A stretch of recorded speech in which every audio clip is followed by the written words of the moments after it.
How's that? Now we're cooking with gas with my fancy mic. So after all that, I have been streaming for 6 minutes with, and our first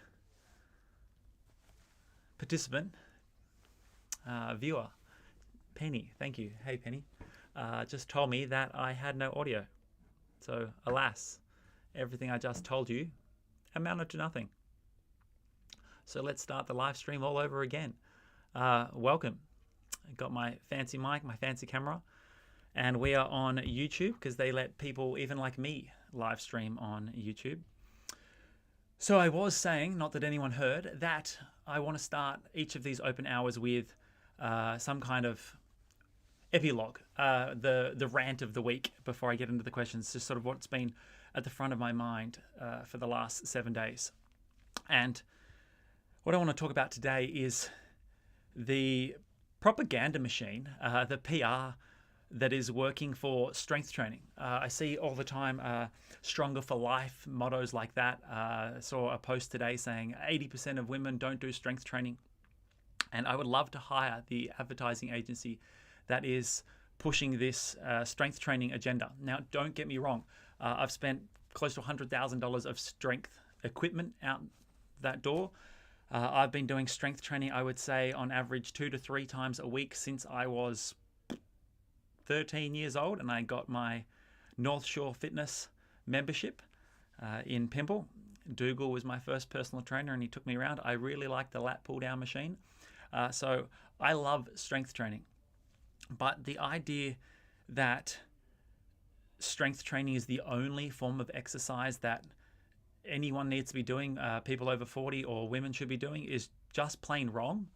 And in all honesty, a little bit dangerous. You cannot get away with just doing strength training. So I'm not telling you that one type of exercise is better than the other. The perfect type of exercise is a blend of all of the above. So if you are doing strength training, great. If you're doing aerobic training, great. But the best thing you could do is a little bit of all of it. The argument that doing strength training would be enough conditioning is illogical. That would be like saying doing marathon training would be enough strength training because I'm still using my legs while I'm running. So I need to sort of get off my chest that it is so important that you want to be bringing every aspect of training into your exercise diet. And it's not enough to do one. I like to say here at the Longevity Coach that you need to think about your health and fitness like a chain made up of different links. And each one of those links is a different aspect of training and a different aspect of physiology. So there is strength training for bone density, muscle mass. And then there is mobility, range of motion, flexibility. There's balance for falls prevention. There's power, so to be able to do things at speed. And then there's aerobic and anaerobic conditioning. So aerobic being anything that's going to last 60 seconds, 2 minutes, 4 minutes, 60 seconds, 24 hours worth of exercise. And then anaerobic, the stuff that's going to be explosive, the 10, 20, 30 seconds, 60 seconds, up to 90 seconds. But you need all of it, not just one or the other. The other thing that I think is amusing is there's a really big groundswell for run clubs, especially amongst sort of the Gen Z generation, which I love. But it's amusing that sort of in the popular culture in the media, they do everything they can. They're almost paying to not talk about the fact that it's running and it's cardio. They talk about all the social benefits and the fact that it's sort of replaced dating apps and you can meet your significant other there, which is all great. But how about the fact that they're building a VO2 max and improving their mitochondrial health and their insulin sensitivity? All those things are probably even more important. So power to Gen Z getting into the cardio bandwagon. But just please understand that it is not strength or cardio, it is both. It is an and situation, not an or. So let's get into today's questions. A couple of serial offenders, I would say our biggest contributors, being Leslie and Ping have fired off a few, and I've got a couple of other ones. So the first one's from Leslie. She sent through a reel with Stacey Sims, and on this podcast, Stacey Sims was asked about overtraining. Like, is there such a thing as overtraining? And I actually love Stacey's immediate response. She included the idea of under recovery as opposed to overtraining. Now, I personally hate the topic of overtraining because I feel like it's just a scare tactic for the majority of people that are doing no training. Like, oh, I don't want to overtrain, so I best do somewhere between not much and nothing. When I was 19 years old, I was at the Australian Institute of Sport down in Canberra, the AIS, on a scholarship for rowing. And I distinctly remember within the first week, we sat down with the coaches and the exercise physiologists and that jazz. And they said to us, there is no such thing as overtraining here at the AIS. There is just under recovery. When it comes to overtraining, you can train incorrectly, which will lead to overtraining or overreaching. You can under recover in the sense that you don't sleep properly, you don't eat properly, you don't get massage, you don't do hot cold therapy, all of that. Or you can also do the wrong type of training in terms of only doing one type and not balancing out with those links of the fitness chain. So if you are one of the minority that is consistently exercising, power to you. I love that. And let's say you've got a passion, which it might be marathon running or bike riding or swimming or strength training. You go to the gym and you do strength training 3-4 times a week. It is highly unlikely that you are overtraining, as in you are doing too much. You might be doing too much of one thing. So you're doing, for lack of a better explanation, the wrong kind of training.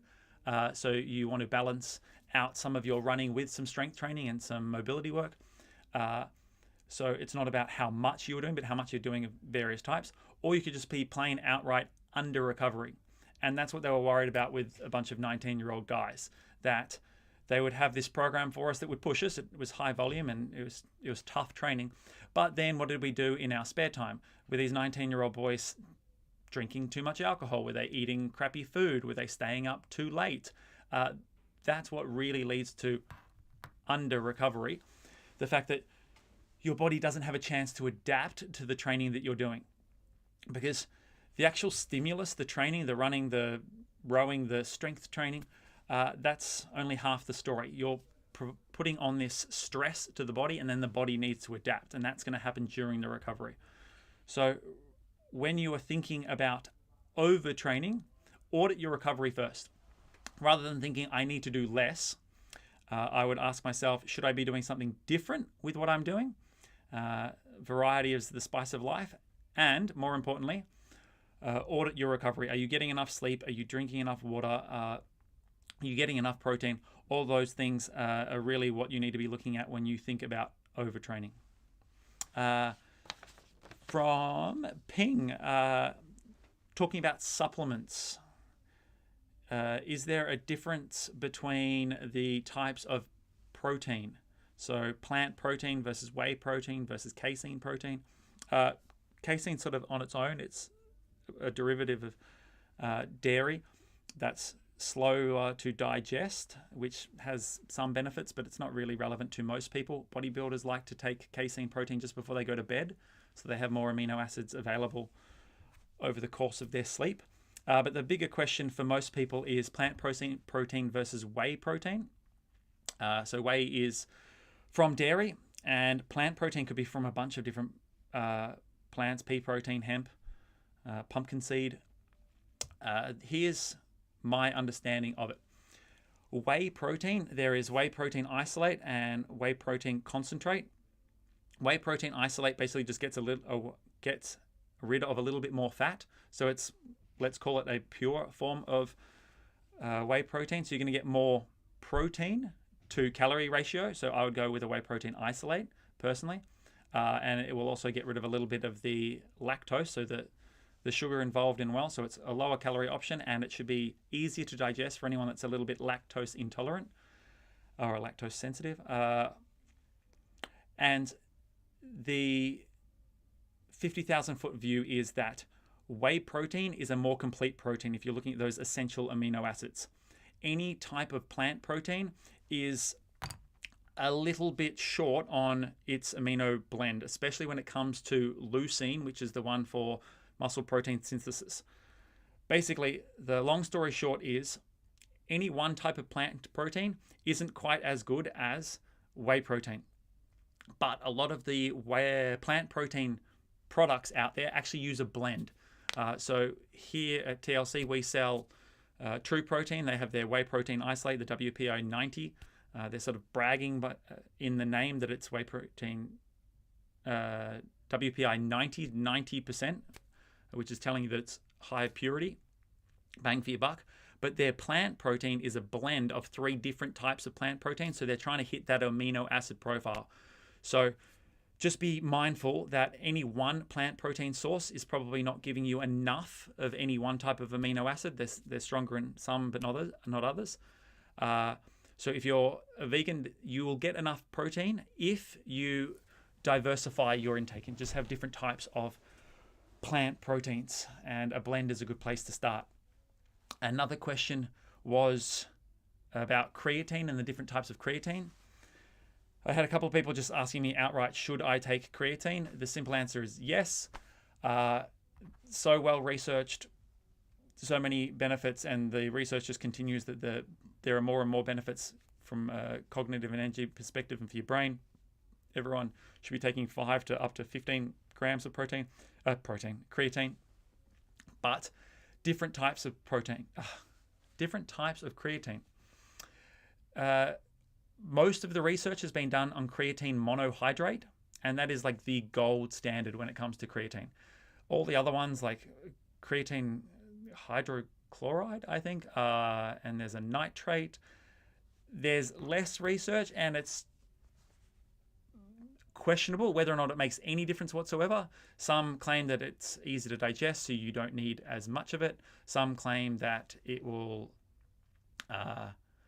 result in less bloating, but that's just claimed. It's not demonstrated in much research whatsoever, whereas creatine monohydrate, the most basic form, sort of the cheapest chips type of creatine, is the one where all the research has been done and it just works, plain and simple. Now, the best thing about creatine monohydrate used to be that it was cheap, but now that so many people are getting on the creatine bandwagon, the price of creatine is just going up and up and up. So just stick with creatine monohydrate. One of the particular sort of sources of that is Creapure, which is apparently one of the best types of creatine on the market. It's a German sourced creatine, but you don't need to buy it from any particular brand. That is a source of creatine. So heaps of different brands buy Creapure from the manufacturer in Germany, I guess, and they put it in their own, slap their own label on it. So if you can find Creapure, it's just creatine monohydrate, but they will put their name to it that it is clean. Quick extra question. Thanks, Les. Don't be fooled by any other type of creatine. You want creatine monohydrate, done. And if you can get Creapure, which is the German source one, my understanding is it's sort of the A tier in terms of purity when it comes to creatine monohydrate. A question: would I provide different longevity advice for people in their 30s, 40s, 50s, 60s? So if I had 4 different clients sitting in front of me, someone in their 30s and someone in their 50s, 60s, 70s, would I provide them with different advice? No, not really. Obviously, if you're in your 30s and 40s, you have the benefit of time and you can create a solid foundation. But that's not to say that if you're in the 60s or 70s that you've missed your opportunity. The best time to start any form of exercise or thinking about your nutrition or your sleep or limiting your alcohol intake was yesterday. The second best time rather, is today. So no, you obviously get away with a lot more in the younger you are, so you can have, let's say, a little bit more fun with your training in your 30s and 40s. But when you're in your 50s and 60s and 70s, you need to be a little bit more deliberate. I would obviously stress more to people 40 plus that you must prioritize your form and your technique. You want to do everything absolutely properly. As I said, your body is less forgiving. If you're in your 20s, you can just chuck on your crop top and start throwing around weights, and you might be like, ooh, my shoulder's a little bit twingy, and then the next day you're fine. Fast forward 30 years later, and the twingy shoulder turns into frozen shoulder, and we're talking about it for like 9 months. So the older you are, the more deliberate you need to be. I wouldn't say careful, but the more you can have expert supervision, the better. There is nothing that a 50, 60, 70-year-old should be doing that a 30-year-old wouldn't benefit from. I'm a big advocate for people even in their 20s and 30s to already be starting to work on their balance and their mobility. And if you are someone that loves exercise and feeling the burn and getting the sweat on, sometimes it's a little bit frustrating to do the fluffy stuff like balance and mobility, but it is just as important. The sooner you get on top of that, the better. So I wouldn't say necessarily that there is any different advice. It's just that you have the benefit of time, and if you're younger, you can start putting some deposits into that health and fitness bank account sooner rather than later. Another question I got. Let's see if this works. I'm pretty excited if I can pull this one off. I repair shoulders for a living, and here's my least favorite exercise that I see people doing in the gym that's destroying their shoulders. The overhead military press. This exercise places a ton of stress on your shoulders. So if you want to protect your rotator cuff but still strengthen your shoulders, I'm a much bigger fan of abduction exercises, especially eccentric with very light weight. So taking a light weight, going in the plane of the scapula, and then just going very slowly down. You're still going to get the effect of muscle activation, but here I'm much more protected, my rotator cuff being in the plane of the scapula. Patients that have hurt their shoulders, and you shouldn't be doing overhead shoulder press, and you should be doing lateral raises instead. Let's give him the benefit of the doubt and say that doing overhead presses are stressful for the shoulder joint, the rotator cuff, but it is completely impractical to say that you shouldn't be reaching overhead, because there are so many functional movements in daily life that require you to lift something above your head. Imagine for a second that you are flying overseas and you've got your carry-on luggage and you need to put it in the overhead compartment. Apparently this orthopedic surgeon is suggesting that you do a lateral raise, like you pick up your suitcase with one arm and you lift it to the side. That's stupid. That's just not how life works. So if we need to be able to push things above our head in daily life, then we need to practice it. Now, having your elbows right out here does expose that rotator cuff. So if you're going to do an overhead shoulder press, then I highly recommend you have your elbows slightly in front of you at this sort of 45-degree angle, not tucked in like this, you're not doing it in a little box, but about here is as natural as possible for that shoulder joint. You'll feel more comfortable, it will be more stable. And doing a lateral raise comes with all its own technical points. So you want to sort of tuck your thumbs down and internally rotate your shoulder and get the rear delt more involved. These sorts of reels, they're just clickbait, they're scare campaigns. So when you see that, you should take it with a grain of salt. That's why it's great to have access to a trainer or a coach that you can just sort of ask. And if you have anything in your program that maybe you're a little bit... hey dude, hey Eliza. If you have anything in your program that you're a little bit unsure about, nervous about, then talk to your coach. That's definitely one argument as to why you just shouldn't download a program off the internet or follow a video on YouTube or ask ChatGPT for the latest exercise program. Even if you punch in like, I am 53 years old and I am a woman and I weigh this much and this is my exercise history, and ChatGPT spits something out to you, it's not supervising your technique. ChatGPT doesn't know if you're doing this or if you're doing that. So once again, another reason to do it under the supervision of someone that knows what they're talking about. And the last question for the day. Can you say how much creatine you should be? I saw an article where a guy poisoned himself taking too much creatine. I've never heard of someone being poisoned for taking too much creatine. A very, very common health problem with supplements is, especially when you said poisoning himself, is young dudes taking too much pre-workout and basically putting their heart into arterial fibrillation and having to go to the emergency room and getting defibbed because they've had way too much caffeine. But no, potentially if you just have way too much creatine in one go, you might get like GI, gastrointestinal issues and vomit or get diarrhea. But I don't think there'd be any sort of other downside other than your body trying to flush it out of your system because you're an idiot and you had a whole container. Most of the research with creatine way back in the day was on 5 grams of creatine. That's what sort of all the sports science was saying leads to the sort of physical benefits around strength and power. And it's only recently that we've started to notice the benefits of taking more, so up to 10 to 15 grams. That's where you start to see sort of mood benefits and energy benefits if you're sleep deprived. But that's just a small scoop. I've got a whole bunch of scoops here. So that is, this little one here is 7.5. So I'm guessing that's basically like a teaspoon. But then you go up to like the big dogs that you would use for a protein powder. I've got all my supplements here.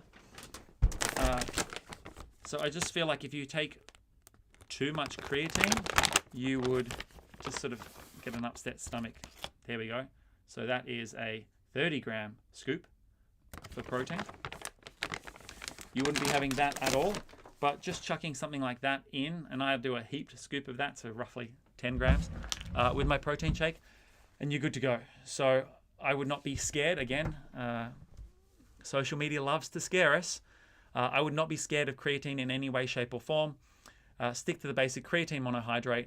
Just add it to anything that you're drinking, really.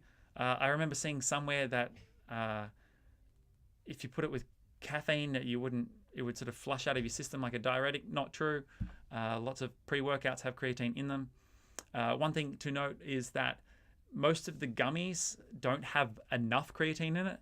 So rather than Leslie's question about being worried about having creatine, if you were thinking about taking the gummies because they're fun, you would have to take a lot of gummies to get enough creatine. It's just the least cost-effective way of doing it. So just the creatine monohydrate, add it to a drink, add it to a protein shake, add it to your juice, and you're good to go. So there we go, team. We actually had sort of 4, 5, 6 different people on the actual live stream, and I know lots of people will watch this after the fact, which is fun. I've learnt that we had a couple of minutes of no audio at the start, so it's all a process. We've got my fancy mic, got my fancy camera. This is always fun. I hope to do it again next week. Just send through your questions. We can't just rely on Ping and Leslie for the questions. But I look forward to seeing you guys same time next week. And you too, Eliza. Thank you. Go to school.